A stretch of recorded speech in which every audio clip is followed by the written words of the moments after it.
Welcome to the Potluck Webcast with Master Chef Warren L. Booker Jr. Let's see. Hello, people. This is Warren L. Booker Jr. Thank you so much. We have reached 100 subscribers. Actually, as of today, it's 149. Thank you, thank you, thank you. Let's keep it going. Good day, Potluckers. As we just previously stated, I am Master Chef Warren L. Booker Jr. It feels so good to be back at the potluck table. I have taken a break and enjoyed the holiday season, and now it's time to get back to moving and grooving. And also, this is the start of the third year of the potluck, so I'm so excited about that. I do have a few things I want to get out, a few shout outs before we delve into our meal. First off, January 5th. I know that was a few weeks ago. I need to give a special shout out to my grandmother, Miss Laverne Buie-Rice. I will not tell her age, but just say that she is definitely a blessed woman, and I want to give her a shout out for her birthday here on the potluck. She's probably watching over there on Facebook or YouTube. That's right, my grandmother knows how to operate Facebook and YouTube. Also, I'd like to give a shout out who celebrated Founders Day. Was Kappa Alpha Psi Fraternity Incorporated, especially the brothers at the University of Arkansas at Pine Bluff. Also on January 9th, my brothers, the brothers of Phi Beta Sigma Fraternity Incorporated, especially those members of the Beta Theta chapter of Phi Beta Sigma and or the Mu Beta Sigma chapter, give you a special shout out. We just celebrated our Founders Day on Monday. Coming up, we have the ladies in red, Delta Sigma Theta Sorority Incorporated. Special shout out to you from Warren Booker and the potluck. And last but not least, the ladies of Zeta Phi Beta Sorority Incorporated. Give all of you a shout out. And also to all of Divine Nine, we know that January is Founders Days for a lot of the Black Greek letter organizations. I want to give a shout out to each of you. And I have a very special guest who is here with me. And before we have our appetizer, I want to bring her up because I think that I should share this with her. She could also put input if she'd like on any of the appetizers and or the book of kebab. But I will say that this show comes with a disclaimer. I am not a professional counselor. I'm just a commentator and host of the potluck, and we're going to share some personal experiences. So you just want to put that out there before we get started. And I am so happy again to be before you for the third year, and I hope this is helping you. And here goes my sous chef, my cousin, a member of the Great Eight, Nayshea Rice. Welcome to the potluck table, Nayshea. All righty. I can't hear you. Do I have something going wrong on my end? I see that you're unmuted, though.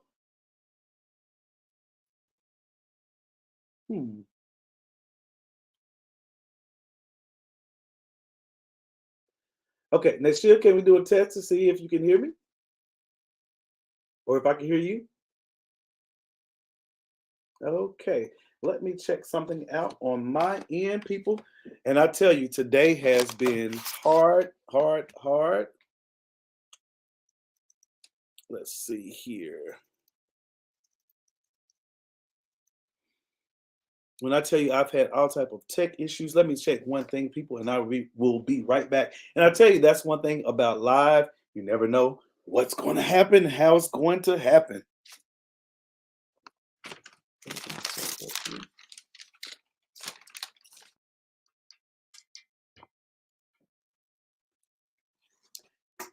Okay. I don't know exactly what's going on. If you would try to log out and log back in to see if that would help. I have some things I'll cover and then I'll bring you back up. All right. So we're having a few technical issues with audio, but we are going to move right along. The appetizer that I'm going to share with you today is as follows. And it states, grit your teeth and let it hurt. Don't deny it. Don't be overwhelmed by it. It will not last. Again, grit your teeth and let it hurt. Don't deny it. Don't be overwhelmed by it. It will not last forever. And that, as it relates to grief, that's what we're going to talk about. And I always tell people, grief is a process, and there are things that are going to happen. So if you need to cry, kick, hit something, curse, yell, whatever it may be. And most of all, you definitely need to pray. But just do what it takes. Get that out. Oftentimes, we are told to hold our emotions in. You start crying, someone comes rubbing your back and saying, "Well, don't cry. If you cry, it's going to make me cry." Well, hey, let's cry together. Let's cry together. So that is our appetizer. Now, Book of Kebab, I actually have a few Book of Kebabs here today. And one is death and or loss is a part of life. But when it happens, it's still not easy. When will be the perfect time for a loved one to die or a loss? And I honestly believe if you were truthfully ask that question, you can never pick a perfect time. I remember taking a class called Death and Dying in Palm of Arkansas at UAPB with the instructor W. Burrow, and she asked that question: "What will be a perfect time for a loved one to die, or for someone that you care about to die?" You're like, "Well, maybe when before after I graduate, or maybe when I get married." And you can never pick a perfect time for that to happen, and that has stuck with me since I've taken that class. Also, the other Book of Kebab is when you don't know what to say, shut up and just be present. If they don't like you, don't come around. Because there are some people that come around and know that you have not been around that person. You don't have a good relationship, and that's definitely not the time to do so. And I have learned with some recent experiences, just being present is good enough. Just be present, even when you don't know what to say. And also, don't become their best friend after they have transition. All right, I'm going to try to see if I can bring my guest back in.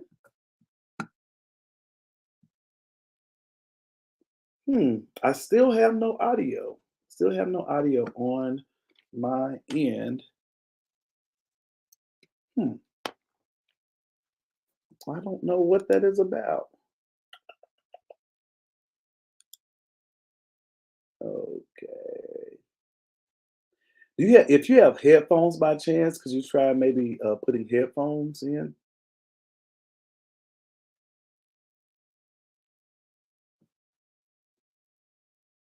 Okay.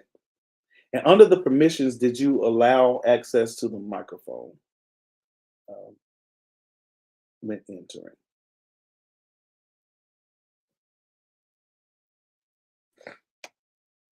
Okay. So we're still working on some audio issues with that.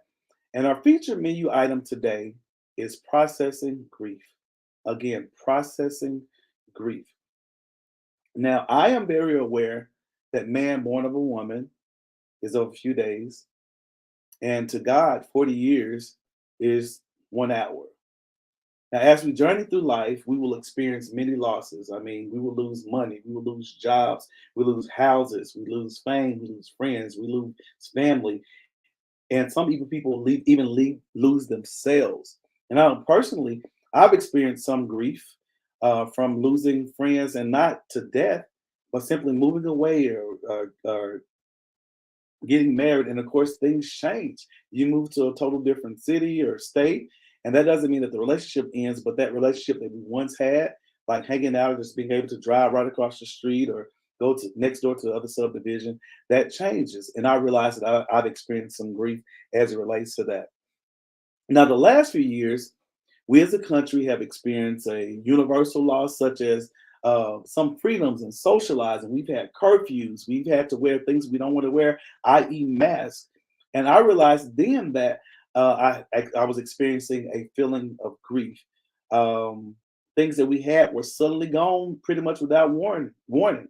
And there was anxiety, depression kind of kicked in, loneliness kicked in, and we were all just at home. Even when loved ones died, we could not funeralize them. And I don't know if that's a real word, people, but y'all understand what I'm saying. We could not have proper celebrations of lives for them because of the COVID restraints that were placed into place. So as of late, I have found myself typing, "I'm sending my condolences. Rest in peace. Sorry for your loss." And I want to help somebody out. It's sorry for your LOSS. It's not sorry for your LOSC. It's not sorry for your LOST. And I'm not saying that I'm super smarter than anybody else, but I want to help my people out. So it's sorry for your LOSS, which is loss. And I always say I live by the song. If I could help somebody along the way, then my living won't be in vain. So I just want to help you out with that because I've seen Sorry for Your LOST quite a bit. Now, I've also noticed that there are more posts stating pray for various families. I've witnessed a lot of obituaries with the wings and the gates on them, or individuals posting cryptic messages about a person's death on their Facebook page. And I guess there's an etiquette that goes along with it because I've seen some people post like, "Oh Lord, I can't take this," and then 30 minutes later, "Oh, this is just too much," and I've been told you can't ask what's going on, or pray, don't ask what's going on, and and then finally, after about 2 hours of them sending subliminal messages, you finally figure out, or they finally state that someone has passed. And I'm gonna tell you, maybe not on your post, but I mean, I care about you. I want to know, and I'm going to ask. Let's try again. Let's try again. All righty, Sister Rice, you're currently muted. Hmm. I don't know. I still can't hear. Still can't hear you. Hmm. Don't know what could be. But you can hear me. Hmm. I don't know what could be wrong. I am not sure. All right, we have some comments over here. Mr. Johnson, thank you so much for tuning in. Kimla, thank you so much for tuning in. We're experiencing some technical difficulties with our grief counselor, but I am hoping that we'll be able to get this figured out because I am not a grief counselor. I just have experienced grief and actually currently experiencing it as we speak. Hello, Victoria Keith. Thank you so much for joining and tuning in. My brother-in-law, Miss Mac, Miss Evelina, thank you so much for um, tuning in. And we're trying to get my counselor in. We're having some technical difficulties.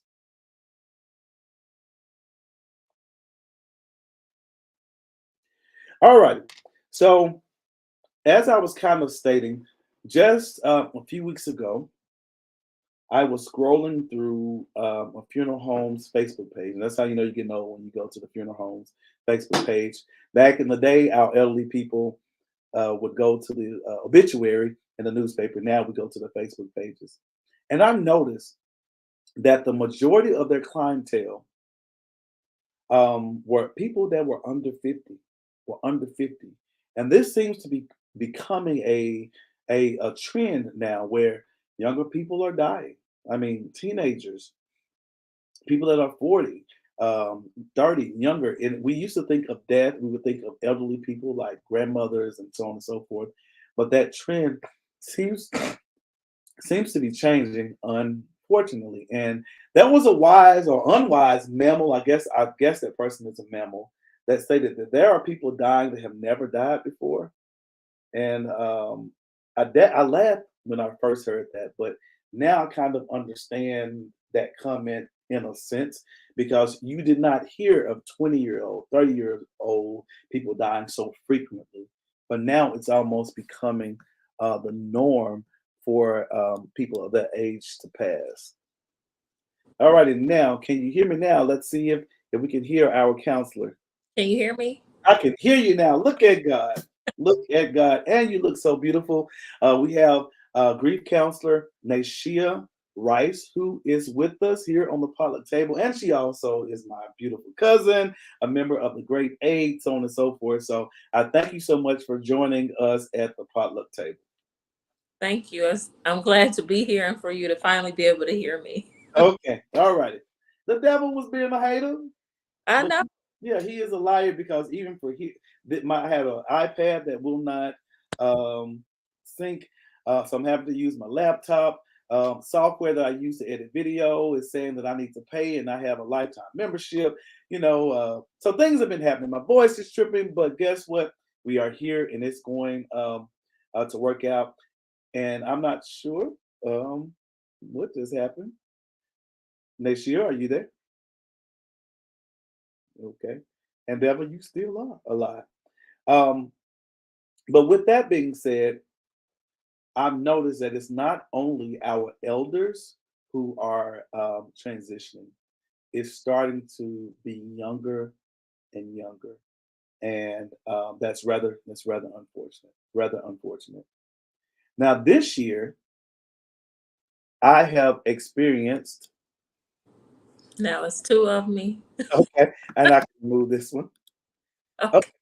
all right. I personally have experienced a few losses this year alone. My paternal grandmother, that we call Medea, and also a good friend slash brother, Dr. Randall Walker, who just transitioned actually last month in December. And I'm still trying to wrap my mind around those two things. And I found myself, and next year this is going to kind of turn into a question. I found myself kind of avoiding the thought of it happening. Like I think I block things out that I know are real, so I don't have to deal with those feelings. And then I had a sense of guilt of like, well, I'm forgetting them. So I'll reflect back on memories and look at pictures and think about laughs and the fun times that we've had. So um, I guess my question to you, and of course, people who are watching, you feel free to ask any questions, and we will spotlight those and get our grief counselor to answer those.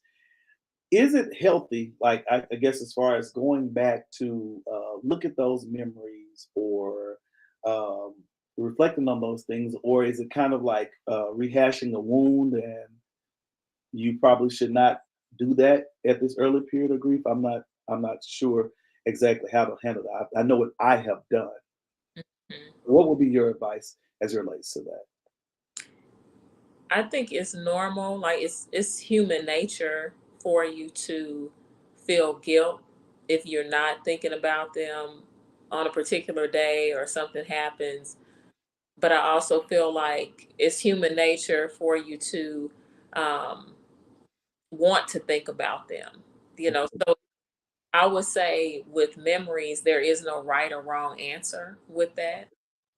And don't feel bad if you aren't thinking about that person at a particular moment. Don't feel like, okay, I need to hurry up and have some memory or something like that. I think it's a tendency for us to feel like we're not honoring that person.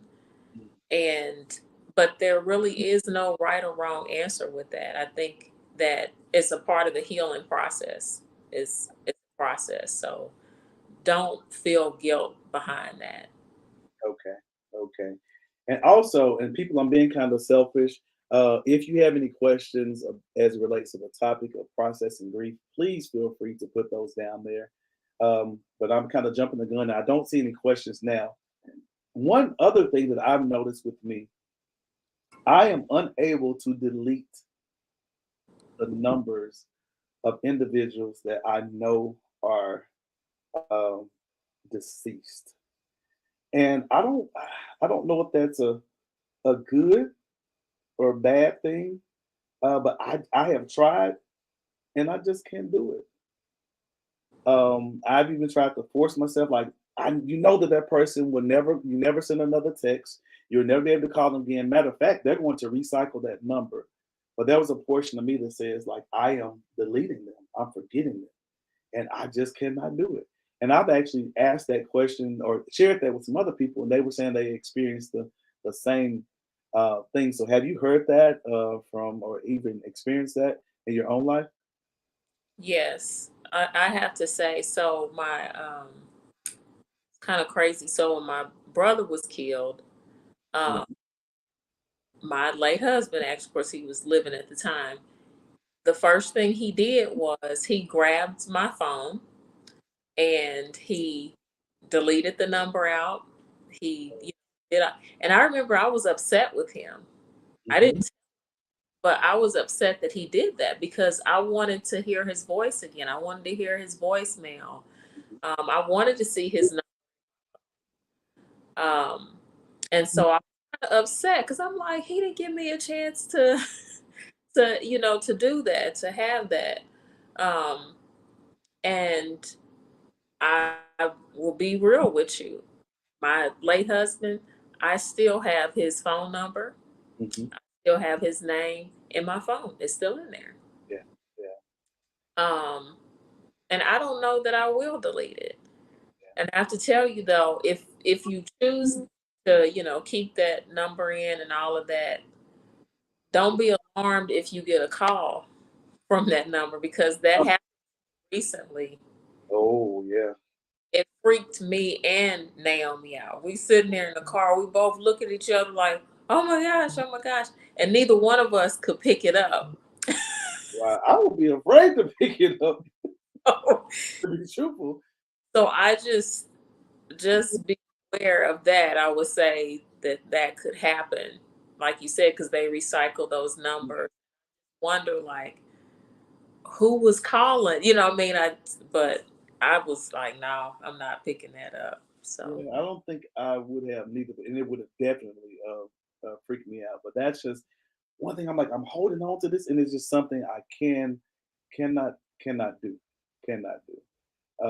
And that's kind of different from deleting a picture or deleting a video, because that was your access to that actual person versus a picture. It captured it in that moment, whatever was going on during that time. And so I just didn't know if that was a form of denial or a portion, or if it would stop you on the healing process. So I definitely thank you for sharing that. And I never thought about possibly getting a number. yeah, Getting a phone call from that number. That would be scary. Would yeah. be scary. And again, audience, if you have any questions concerning grief, be sure to put it in the comment section, and we will get those answered. Now, I've been using the word grief in the appetizer that we served up earlier, Mhm. and I kind of want to hear from you from a professional standpoint. How would you define grief? And also, it's a second question, but we can mix it too. And what are some of the stages of the grief process? I would define grief as, so I remember when, I'm sure many of you that are church goers, and you know about the different programs they'd have at church, and they would talk about the seven last sayings of Christ, um, and so I remember when they would talk about agony, and it was something that I just couldn't relate to. I was like, agony, like I just can't relate to that one. And there were many eloquent preachers, they would, describe it, and I was just like, I don't get that one. Hmm. But I have to say that it was the loss of my brother and um, the loss of my husband that I thought, okay, I know what agony is. Mm. I would say that grief is very similar. I would say agony is a part of that, because agony is like, it's like this feeling that you have of hurt that it just doesn't quite go away. Mm. It's like, and there are times where it is very intense. It's just like when you are first injured, let's say you fall off your bike, or um, I don't know, maybe get hit with something or whatever. It's like that initial, like, oh my gosh, that hurts so much. But Mm. then time progresses, you still feel that pain. You might run into a table or something, like, oh, that's when do you remember I hit my leg, a couple days ago? Yes. That it's this pain that you have that at times is very intense, but as time progresses, it kind of starts to numb. But I feel like it never goes away. That's what I would say about grief, about losing someone, is that it's just, that pain never goes away. Okay. So what I'm kind of hearing, and correct me if I'm wrong, like with the agony, with the pain, over time, is it like a coping mechanism? You're learning to just cope with it or live with it? Is that kind of what you're saying? Yes. Yeah. Because you're, especially when you're connected to somebody, I think about in the scripture, they talked about Jonathan and David, how they were knit together. And Hmm. and I'm sure you've experienced this. You've had friendships with people that you felt like you were knit with them. You experienced a lot of fun things together, first time experiences, and you become knit with that person. And Hmm. so to me, it's very natural that if one of you leaves the earth, without the other, that you're going to feel that because you were knit with that person. Correct. Yeah. So I totally follow where your agony. That word alone just sounds painful. I mean, Yeah. the word alone definitely sounds painful, and I can, only imagine. And I've had some close losses, but never, not parental or so on and so forth. And I can't even think about that day. It's like my mind don't even. I can't even wrap my mind around it. I mean, I get tears in my eyes just thinking about it. So I can only imagine. And my heart goes out to those individuals that have experienced that. I see a few people on here that I know have experienced that. I want to spotlight a few comments. Monica Johnson said, "I've experienced it with the passing of my mother. The phone number, ringtone, and all. I too still sometimes struggle with that 7 years later, but I try to look at the good side of it and keep it as a memory of her." And I guess that kind of that's one other thing that you can hold on to, and it's a memory of that person. You call that number several times and said mama or daddy, this happened, or I need this, so on and so forth. So it is a part of your memory. Just like I never thought about it like this, but like a sport person that plays sports. Or football, basketball, they have a number 23 or 47, and that's what they're known by. And some of them, after that number, they retire that number. So I wish they would retire those phone numbers and let us keep it as a memory, but that doesn't happen. I guess numbers are limited here.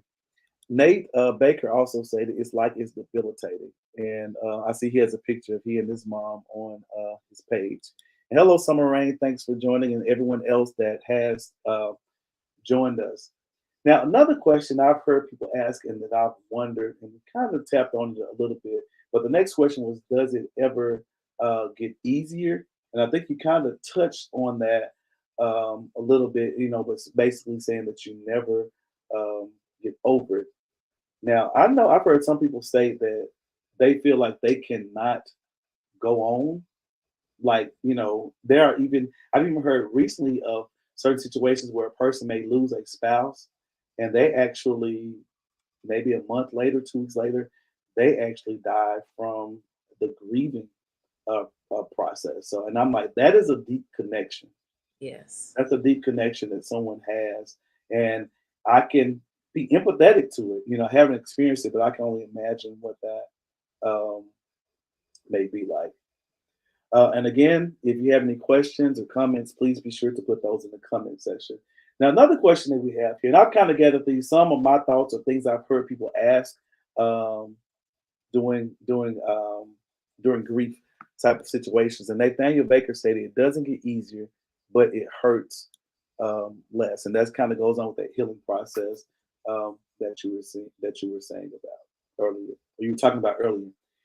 Now, Mhm. how does one get over the guilt, like wishing they could have done more, or if they caused it, like forgiving themselves? So I know there's certain situations, for example, there may have been a parent driving a car, and their child is killed, but they live survivor's remorse. I think that's what it's called. What advice would you give to someone who is trying to, or not trying to, but coping with that? Uh, and you're right. It is. It's survivor's guilt, Mhm. and like you said, it can come in a number of ways. If you were in a car accident, I knew a guy. He was in a car accident with a few friends, and everybody died except him. Hmm. And that was really hard for him for years to deal with. And he went to counseling, and that kind of helped him basically deal with that. But he definitely felt guilt behind that, and even to the point where he thought, well, maybe the other kids, because he was a teen when this happened, that maybe their parents were upset, with him because he lived and the rest of them didn't, and all of that. And I remember for myself, I think when I first experienced it was when I got ready to leave the country for the first time, and that was my trip to Jamaica. And that was something that I knew that Aaron, I knew he wanted to do that at some point, and he never got to before he passed away. And so I began to feel that survivor's guilt because I was going to get my passport and all of that, and I just got sad. I just, as I was driving to get my photo taken, I just felt so sad. And I couldn't figure out what was going on. And I talked with one of my friends that's also a widow, and she said, "You're experiencing survivor's guilt." And I was like, whoa, and she told me she experienced it with just buying a purse, buying a bag. She store like having this whole moment, and she had to call her mom, and basically the way that you deal with it is surround yourself with loved ones, family members, and let them know what's going through your head. I think a lot of times people try to hold stuff in and they don't vocalize what's going on. And it's something that if they maybe had just kind of talked it out, it wouldn't have just been toxic for them. Because I think eventually what happens, and I've seen it, is that your grief, it gets the best of you because you aren't speaking it out. You're just holding it all and let me keep this to myself. Oh, nobody wants to hear that, whatever. And so it really helped for me to talk with her and for her to say, that's what you're experiencing. And then what I was told was that think about that person that you've lost. Would they want you to go on that trip? Would they want you to experience this new experience of going out of the country? And for her, her husband was big into the way he looked, the way he dressed, and he liked buying her purses and shoes and stuff like that. So for her, she said her mom was like, now come on, think about that. Like Yeah. he get that bag. Like he would buy that himself. And so that made her laugh. It made her feel good. And she felt good about, okay, let me go ahead and get this. So I think that's what surrounding yourself with people that know you, love you, and maybe know that person that passed away, and then just thinking, man, they would want that for me. So yeah. One thing that just came to mind also, is it normal a person that's going through a grief process to, I guess, talk to the deceased, if you will? Like, come on, so and so, it's as if there's like they're still here, or like certain things may happen, or something falls in the house, and you're kind of like, well, all right, Jesse. Is that normal? I know that, and I laugh because before my husband passed, people would tell me that they did that, and I was Mhm. like, "Oh, okay." Yeah. Like, I don't know about you. But then I found myself at different points in my life and after he passed doing the same thing. And Mhm. so thinking, oh, if I become one of these crazy people that's, Yeah. talking. But I actually was on here, I don't know, I don't think it was last week, it was couple weeks ago with Marvetta. And she was telling me that she thinks that's a normal thing to do. She's like, it's almost like that person, it's like you're keeping their memory with you, like they're always with you anyway. And so she said she even sets a place at the table, like for holidays for that person, that just kind of in memory, of them. But she's like, she just feels like if you just kind of completely like this person didn't exist, she's like, I don't think that's a healthy thing to do. So I think it is okay. Now, if you sitting there having a full blown conversation, Yeah, as if they're actually there, and yeah, yeah, that might be, you might want to speak with somebody about that because that's going a little far. But yeah, I think just little jokes yeah. and little comments and things like that, I think that's fine. Okay. Gotcha, gotcha. We have some comments over here, and I'm going to share one from Summer Rain. She stated, I have a person really close to me that I feel that has not grieved at all. They turn into another person altogether, even though events happened before then. Counseling is one step, but God is the entire source for overcoming grief. And then she also stated, when Big D and Tyrone, which are two of our classmates, and I must say that our class has experienced probably about 30 deaths, and we just graduated in 1999. Mhm. Um, I was going through grief so bad that I could not sleep at night and had anxiety during the day.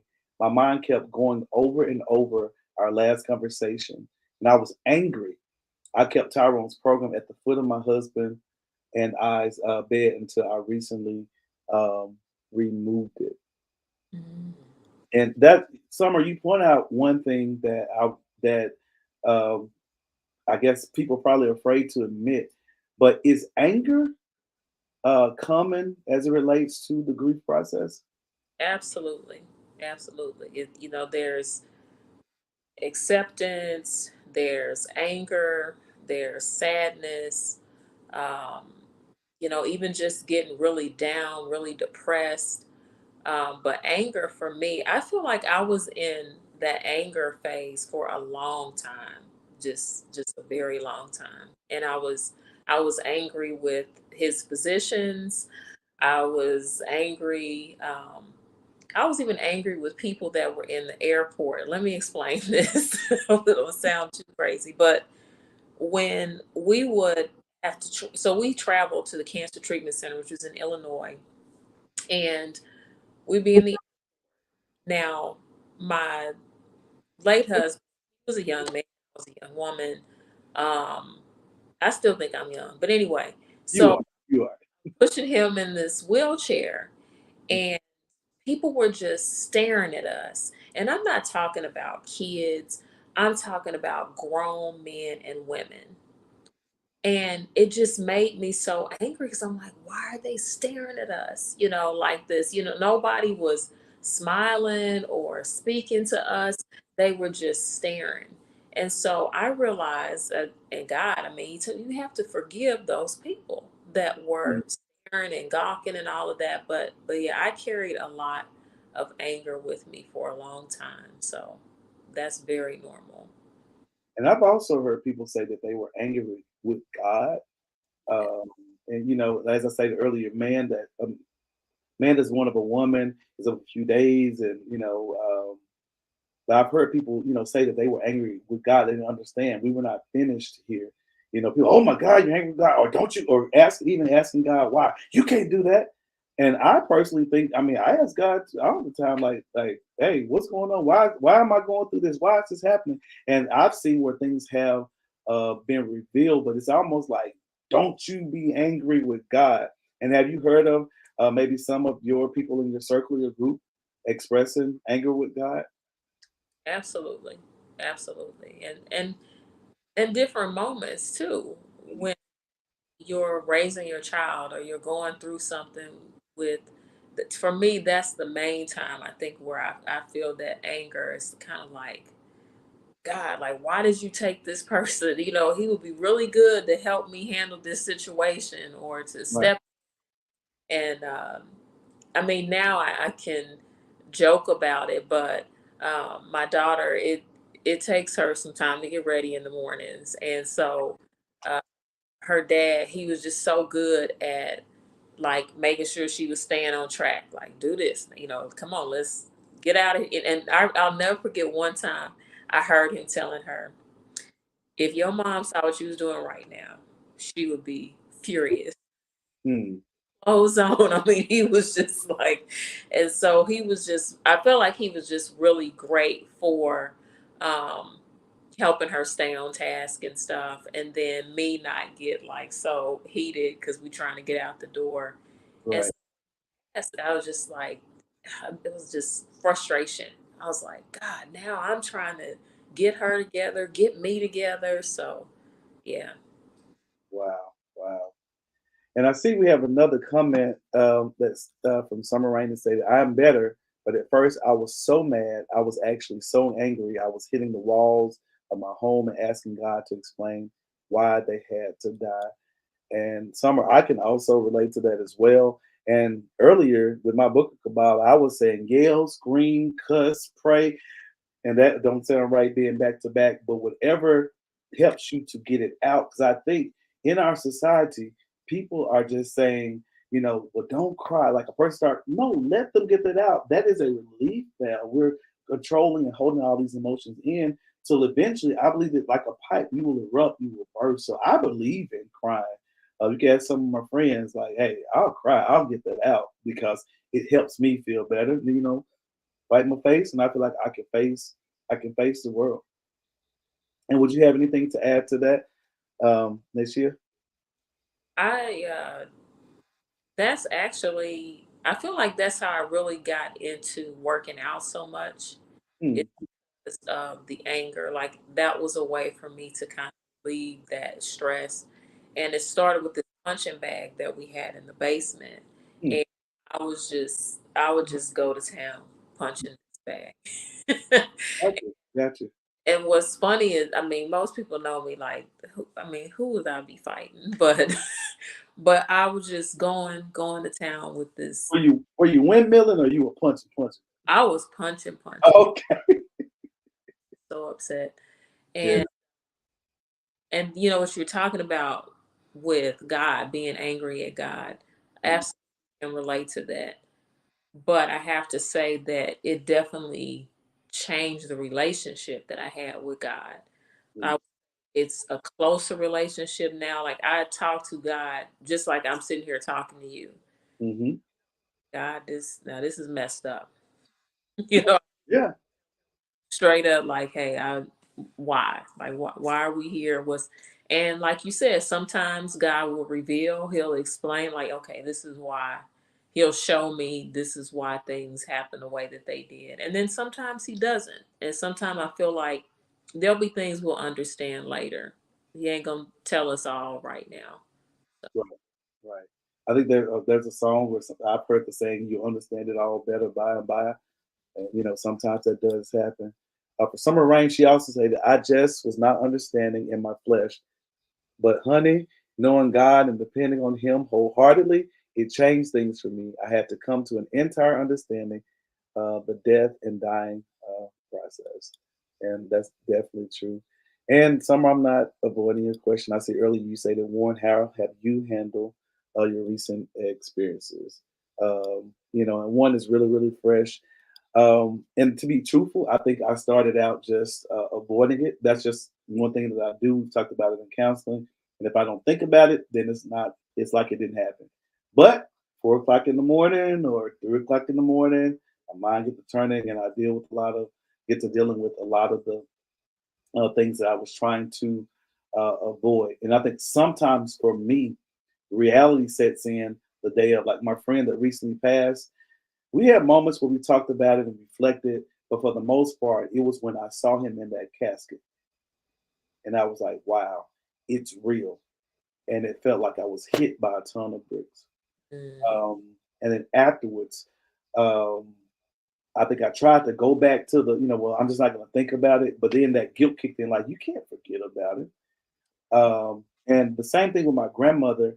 And I've experienced this with my friend Randall, is just like, if I could just have one more conversation, if I could just have one more moment, if I could just take one more shot, if I could sing "Last $2" one more time for my grandmother, then I think that would make it better.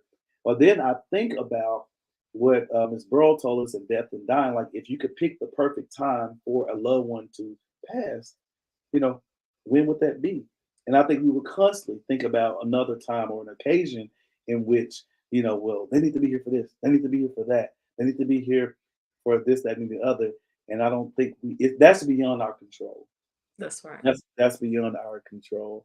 Um, let's see, Christina.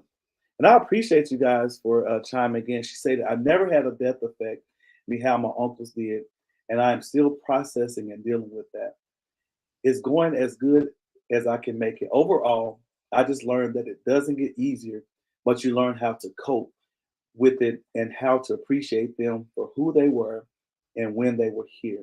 I've never pointed my anger about it towards God. I just saw it as He doesn't have to deal with the pains he was having anymore.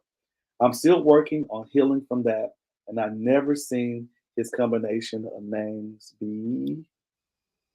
Um, and it is dot dot dot. Christina, it didn't. The rest of it didn't process. Um, And one thing you pointed out, Christina, is about remembering the good times. And I think I live my life like it's the last. I want to laugh, I want to have as much fun as possible, and I like to create memories. And I think that those are created, so you can have something to hold on to. You Yes. know, I don't want memories like you cursing me out and I thought you. I don't want those kind of memories. I want to be. You remember the time we were sitting on the couch and this happened, or you were over there, you were chasing that dude, and we were watching you from afar. I want to create those type of memories and have those fun memories and just act a plum fool, if you will. Yeah. Summer stated that you always have to find a way to get that stress off of you. And I found the only way is via God. He helped me out of my grieving stage. I also seek counseling for grief as well. God put those counselors here for a reason and gave them the education to get us through this phase of life. And I must say, being transparent, I'm going to contact my counselor because I do. I know that I need some counseling from these losses. I'm not dealing with them right, um, by myself. I still find myself about to pray for my grandmother, and one day it hit me like there's no need for me to pray now. I'm like, there's no need for me to pray for her. She's in a better place. She's waiting for Judgment Day. I know we put them in heaven, but according to what I've read, they're waiting. Yeah. Um, and yeah, I'm encouraging anybody else, get the help. I think this is healthy. I have a frat brother that stated, "My God, this is so helpful," and that's great. It's been heavy on me, and I know my cousin. She has a grief group, and she goes live on Facebook as well. Christina said, "Hold on, she'll fix it," and she fixed it. I've never seen this combination of first and last names before, but after 2 years at my job, I got an email from a James Montgomery, and it broke me. But some progress is still progress. There will be down days, but we keep pushing and getting it better. And they should, how, like, for example, like she said, a name triggered, situation kind of broke her down. Um, I mean, I guess that's normal. Hmm. But like, just for example, if you are in a place where I guess that would not be okay. Like, for example, I'm a teacher, and I get a student named James Montgomery, for example. Or I guess, how do you handle those situations? Do you try to hold it in, or do you go ahead and just let it rip when it hits? I think it depends on the setting that you're Mhm. in and who you're around. Yeah. For me, at my job, when Aaron passed, I knew that I couldn't sit there in the meeting and just break down like that, just Mhm. do that one. So there would be times where I would be sitting there and I was like, oh, I need to go to the bathroom. And now people that knew me knew, okay, she probably just kind of needs a moment there. And so we had little conference room, I'd go in there, let it go, and then I would go back. So yeah. Okay. Oh, my newfound cousin Shimona, you're on here. Uh, Thank you so much for joining. Now, we kind of talked about grief and we talked about it being a process. And I kind of think that the process is probably, well, the death process, it is what it is. But as far as us processing it in our lives, probably is different for some. Um, but at what point would you suggest that a person maybe seek help outside of, just maybe talking to their family, or just trying to deal with it themselves? At what point would you recommend a person may need to seek professional help? I think you kind of touched on it earlier because when you were talking about not coping with it properly, feeling like, okay, I'm not dealing with this well. So I would say when you find yourself coping with something, using unhealthy ways to cope, Hmm. to seek some counseling. You need to go outside of, the family and all of that.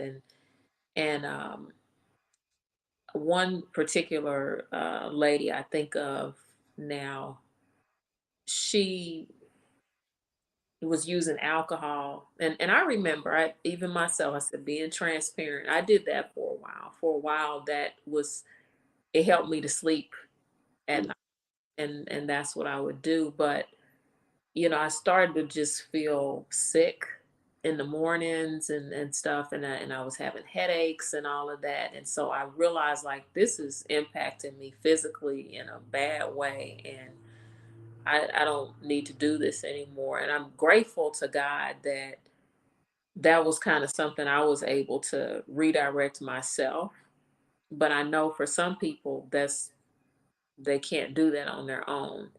And I would say, when you find yourself coping with unhealthy things like alcohol, with drugs, um, with people, I've seen people do that. They get into toxic relationships with people because they don't want to be alone. And so they use sex. They use, like, they just got to have a warm body next to them, in bed. And again, that's not. And it takes also, I think, family member, friend to see, like, bro, sis, like, you might want to talk to somebody. This isn't healthy. And I think that's important to have that accountability partner. That person's going to step in and say, "Hey, that's not good. You don't need to do that." Because we kind of focus on, we've talked about death, but I know that some people, I mean, we know that we experience grief other ways, like the death of a marriage or a divorce. That's a grief type of situation, and people turn to alcohol, they turn to drugs, they can become very promiscuous. Like the loss of a job is a grief, the loss of a friendship, so on and so forth. And we all know that those ways are unhealthy. Um, and I do just want to kind of reiterate, we focused on death, and we talk about death a lot, but we do realize that there are other forms or things that can happen in life that will cause you to grieve. Just like I stated earlier, like for me, the loss of my social life. I mean, I was in this house during the pandemic, grieving like almost, and then I started experiencing anxiety and was struggling with depression because that was taken away. And it's like now things are opening up a little more, and I'm still not that social life, that I once was. Um, and we were grieving freedoms that we were used to, and that we had previously. And we talk about getting help. Um, we talk about getting help. What type of help is available for a person that may be experiencing grief? I know we mentioned counseling and therapy, but are there other forms of help that may be available for someone that's experienced grief or loss? Yeah, so a couple other things. One is retail therapy. Okay. It's a thing. I People talk about, like, oh, I don't know. It's a retail therapy. Going out yourself a new outfit. Um, for me, because my husband passed away in my house, it meant to change up some things here. I redid the bathroom, I redid our bedroom, and it just made me feel, I don't know, it made me feel better. It did, to kind of do those things, to make those changes, modifications in the house. Um, the other thing is, I would say, group counseling. Hmm.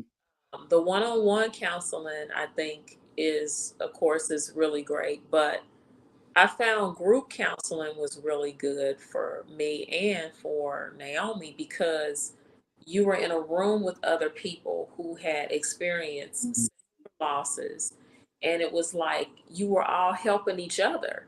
Like, I'm sitting here saying to a woman, like, I don't know, like, that's terrible, because her loss was, her husband was in a bad car accident. Mhm.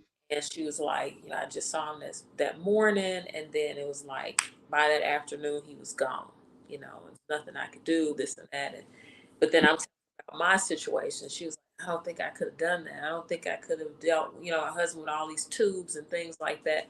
And so I found, like, here we were in this room encouraging each other. Like, people are sympathizing, empathy is there. And then for Naomi, for her, she said it made her feel like she wasn't alone because there were other kids that their parents had died, and she was able to relate to them and talk to them, and they could understand her. She could understand them. And, Mm.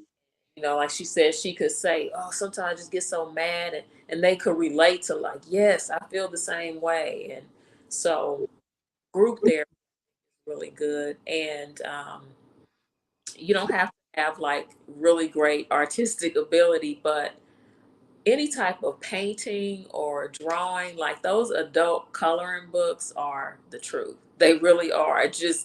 It gives you just some time to just sort of, it's just peaceful. And I also found when I would Naomi and I would do like some kind of painting, we do a little class or something together. It would give us just talk, where she didn't feel like I'm pressuring her, asking her questions, and vice versa. Like we could just kind of talk, and that's also a good outcome of that too. Okay. Okay. Now, are there any type of, I guess, virtual sessions that people may offer, or is there any type of like call-in line, like for example, like the suicide hotline, and or Facebook groups or anything like that that may be available for someone? Yes. So as you mentioned, I do my sessions once a week on Thursday. I'm starting a new series next week on Thursday, and I get on at 6:15. And so once a week, I do my live sessions. And then I also have my private Facebook group. And I always welcome people to, jump in there, ask me questions, privately send me messages. And I'm also going to be offering some one-on-one services this year too. So I'm really excited about that. So, and there's a book coming as well. So Oh wow. Okay. Now, how can someone access your Facebook group, or what name is it under, so on and so forth? So my Facebook group is Grief Recovery, and a photo of myself and my daughter, and that's one way to just basically look for that group, and you'll be able to gain access to that group. And I'm also on Facebook. I mean, my name Nayshea Rice, and on Instagram. That's another way to reach me as well, and that's Natural Nay R. So. All right. I love it. I love it. I love it. So the people, be sure to check her pages out because we want to get you well. And there's one question that just came to mind that's not on the sheet that I have here. Have you found that men grieve differently than women, or is it pretty much grief is grief and it's the same? Are you like from the perspective of like relationships, like widows versus Well, widowers? well, yeah, with widowers and widows, because I know as a man, we really don't. We're taught to like not really show emotions, keep stuff boggled in, um, and it's just we have to prove ourselves to be hard. Yeah, yeah. I definitely, and I kind of have talked with some of my widow friends about this, that we say it seems like with men, if they're married, um, they will, let's say their wife pass away, next year they remarried.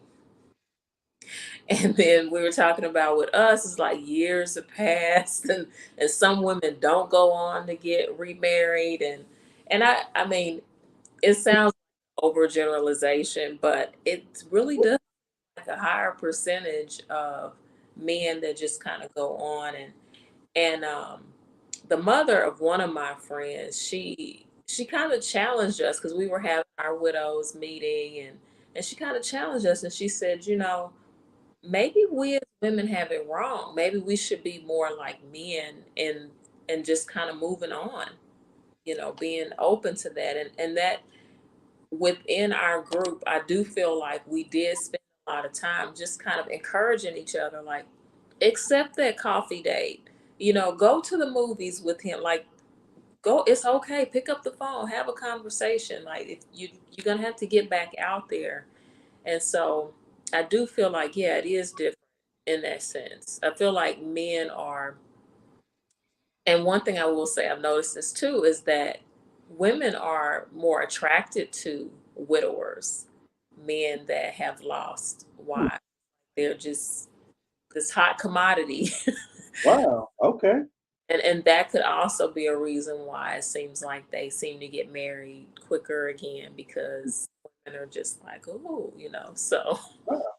yeah. And this is me just talking about what I'm talking about. I kind of think with men, some of us may be so dependent on that wife and having a woman in our life that it's just kind of like, I can't do this without her. I mean, without someone. So there may put a sense of urgency, like, hey, I don't know how to cook. I can't be washing, cooking, cleaning, and paying the bill. So it could be like there's a sense of urgency to move on. I don't know. That just be kind of talking about what I'm talking about. And I've also been told, and I'm not taking this advice, but I was told like if you are widowed and as you leave that funeral, you should be scanning the audience for your next spouse. And I'm just like, what? And they were saying that's a real thing Hmm. because you should live and have life more abundantly. And that's something that is behind you. I'm like, oh, that sounds so cold. Because to me, anybody that's at your husband or wife funeral, they know you somehow. So why are you looking in that crop? But I have seen situations where pastors have married a church member, or they married someone that was. I mean, I've heard of situations where they married their wife's friend, or so on and so forth. So I don't know. I mean, that I'm not going to put my personal opinion.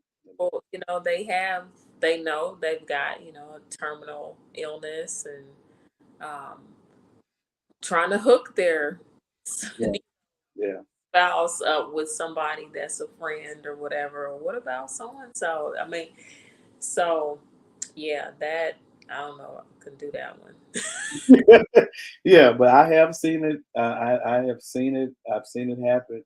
Um, and the moment I think that people forget about as it relates to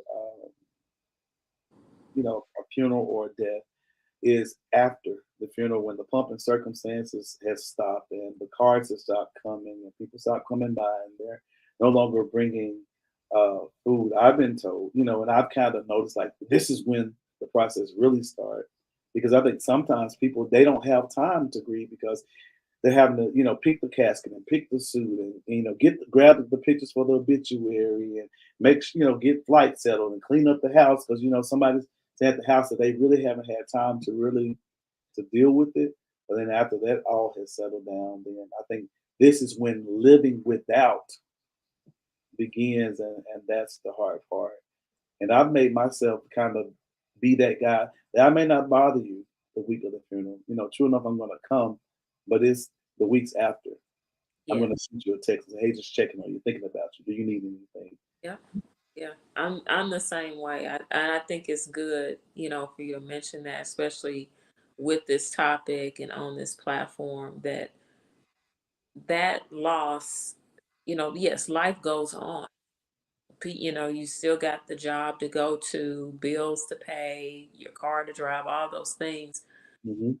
That person that's lost someone, um, their life is dramatically changed. I mean, it's impacted. So um, it's a good feeling, and it really does make you feel good and care for a person. Just a short text, hey, how you doing? How's this week going? Right, Do for you.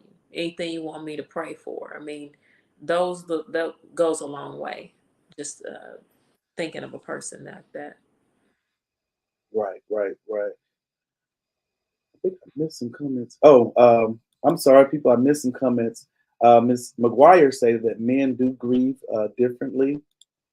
Summer Rain say that men normally are taught to be hard and not to express themselves. And I've seen some people almost go crazy, in the release.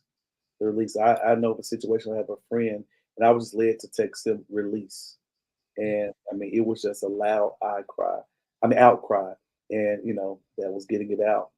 Ms. Higgins also stated that we are women are very emotional that wear their feelings on their sleeves.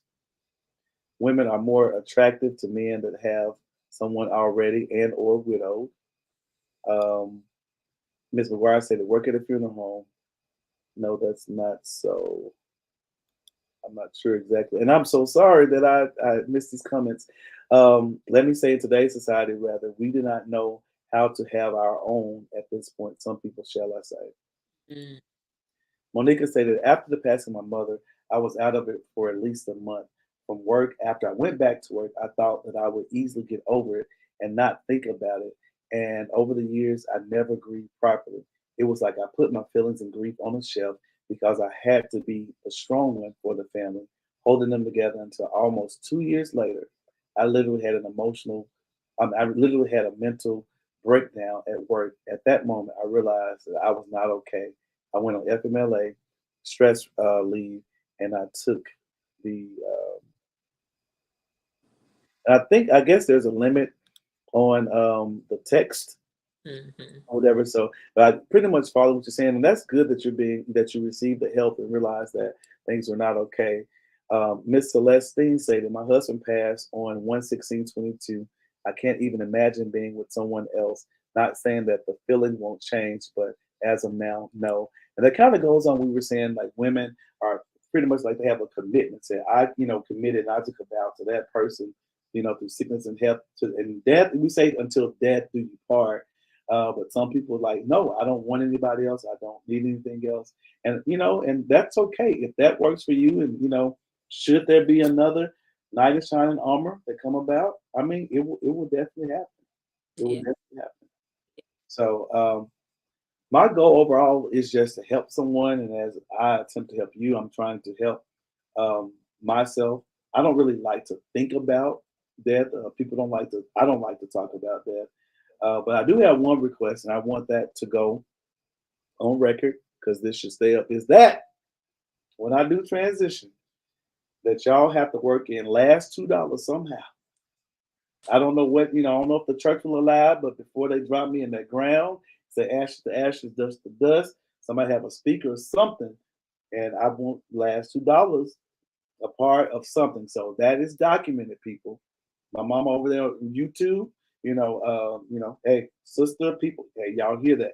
That has been documented. I don't plan on going nowhere no time soon, but that's maybe seem like a joke, but I am so serious.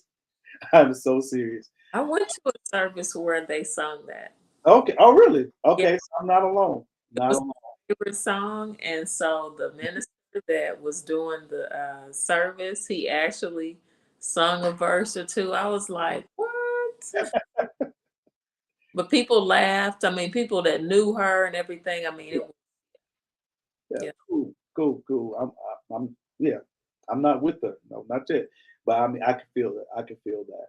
And one last thing as we bring this thing to a close is that I noticed that during the holidays there were a lot of people that were grieving, and there, a lot of people that were sad and saying that they're not feeling it or it just does not feel like Christmas. And I could actually relate to that. I mean, I went to a funeral on Christmas Eve. That's the day that you're supposed to be making gingerbread houses and happy, but I'm having to face these feelings. But you can't choose the time. We don't know the day or the hour. And my encouragement will be to just, hey, think of the good times, think of the fun times. And that's what we did this year as it relates to my grandmother. Is we talked about the things that we've done and the fun that we had. Roxanne said that we got you on last $2. We know you are serious. Yes, I am, Roxanne. Let the people know. I might need to go ahead and put it in my will. I've had the will papers forever, and I don't think I even started on them. So I may need to do that. May need to put that in the will. Now, Nashia, do you have anything that you would like to just add or provide encouragement? Because I see that there are several people who have watched and chimed in tonight that are experiencing or have experienced grief, and just any last tokens or advice that you would give to anyone that's experiencing that. got somebody at the front door here. Okay. Nay, come on down and or she's coming up. I would say the last thing that I would want to add is that don't feel like you're bothering anybody by sharing your feelings, your emotions. If you're hurt, just let them know, like, hey, I'm hurting. I need help. This is hard for me. So I just that would be my advice, is that a person, don't feel like you're bothering somebody. So Got you. Got you. Because people oftentimes say, if you need anything, just let me know. And I know for me, when I say that, I really uh, do mean that. And I know people don't like to feel like they're a burden, but allow people to help you. And I'm learning that. Allow people to help you. Some people say that, and they're just talking, but some people do say that, and they really do mean the things that they are saying. Now, there's a video that I'm going to share um, next, and it's about what happens after the funeral. And I heard it a while back, and I was like, I don't know if you know what he's talking about. But then I listened to it again, and I caught on to the message that he's giving. At the funeral, that's the thing that you go through, that has to take place. But then life happens afterwards. And I left with a different message after listening to it recently. So I'll share that, and that will be what I'll consider our dessert for tonight. And then we'll be out of here, people. Here Do goes. you know what happens after your funeral? In a few short hours, the crying will die down, and your family are going to start making arrangements to feed your relatives and your friends. Some of your relatives are going to be discussing current events as they eat in Shima, Chihuahua, and Sebi. And some people will call your family to tell them that they can't make it in person because of some emergency. Other people are going to start making travel arrangements to go back to their own homes because life is just too short. And someone in your family is going to start arguing that they contributed more financially than others did. Eventually, the crowd is going to go their separate ways. And every once in a while, your cell phone would ring from people that didn't realize that you had died. In a few days, your children will go back to work. Your employer will begin to search for your replacement. There will be new elections, new scandals, and the traffic on Great East Road will be the same. The Zambia national soccer team will play their games just as planned. In 6 months, your spouse will be watching a comedy on DSTV, and she'll start laughing. The first anniversary of your passing will be celebrated in a grand manner. You will be forgotten at an astonishing pace. Everyone's life will go back to normal. But in a blink of an eye, years are going to have gone by. There will be very few people left to remember you. Now tell me, if people will forget you so easily, then who are you living your life for? You spend your whole life worrying what people think about you. They don't, and they won't. Live your life for you. So that's my encouragement to everyone. We're going to go through that process that we mentioned, but make sure that you live your life, and you live your life for you. That's very important. It's important to live. You still have time here, so go and live. And if you're choosing to kind of carry your loved one, with you on this journey, that's a choice of yours. But make sure that you live your life. Like he said, your job will replace you. Some people neglect family, they neglect trips because of a job. But I promise you, before the ink dries on your obituary, they'll be looking for a replacement. So make sure that you live your life. And oftentimes people don't know, they don't think about what happens after the funeral. And that's really the true test. And last, I'm going to close with this. It takes as long as it takes. Be kind to yourself. Again, grief takes as long as it takes. Be kind to yourself. So there's no certain time period. Do what works for you because it is your journey. It's your grief process. And get yourself better, get yourself well, learn to live with it and enjoy your life. Yes. Nayshea, Good. thank you so much for joining us at the potluck table. I believe that we've helped some people. Um, and that's the goal of this. I know that you do that on your platform. And I just felt really led to do this because I've seen so much grief and loss, and I'm experiencing it. It's like, it's like every day you're typing, sorry for your loss, condolences, sorry for your loss. If you need anything, just let me know. And we can't control it. We can't control it. We just have to be here for one another. And as Summer stressed, that God is the source. He's the source. Even though some may get mad at him and don't understand, like, why you allow this to happen, but you will get through it. And you are living proof that you can get through it. I know the loss of brother, the loss of Aaron, and those are two heavy blows, and at a young age, but, you survived. You survived. So if she can do it, people out there, you could do it as well. Please like, tag, and share this video because our ultimate goal was just to simply help someone. And I hope that we did that. Do you have any closing words this year? I don't. I love what you said just about living your life and living life to the fullest and treating people right. 'Cause I just, I'm like you. I wouldn't want a person's last memory or thought of me to be, oh, we got in this argument, and or we were upset. None of that. So, yeah, live your life, treat people well, love them well. Even though it may hurt, allow yourself to feel, express yourself in the manner that's legal. And you don't want to go to the house busting up all your walls, so you have to go back and pay for that. But just get it out. For some reason, I just thought about Tina from Mary when she was really experiencing grief because her husband had cheated on her, and she was finding all this stuff out. And again, it's not just death, the death of a marriage. I mean, a person experiences grief, and she's like, I don't want to talk about that right now. She said, I want to be mad. I want to do this. And some don't do that. And I'm a believer. Let people feel what they feel, and keep them within a box. Don't let them do too much and go out and do something illegal where they'll catch a charge. But allow a person to feel and express themselves. If they're crying, rub them on the back, get them tissue. Or if they say, leave me alone, leave them alone and just be in close proximity if they need you. Because again, people grieve different. Some people want to be, alone, but also know signs of potential suicide, know signs of harm because some people start talking in past tense and giving things away. Well, that's a sign of suicide. So just know those signs as well while you're there trying to help them.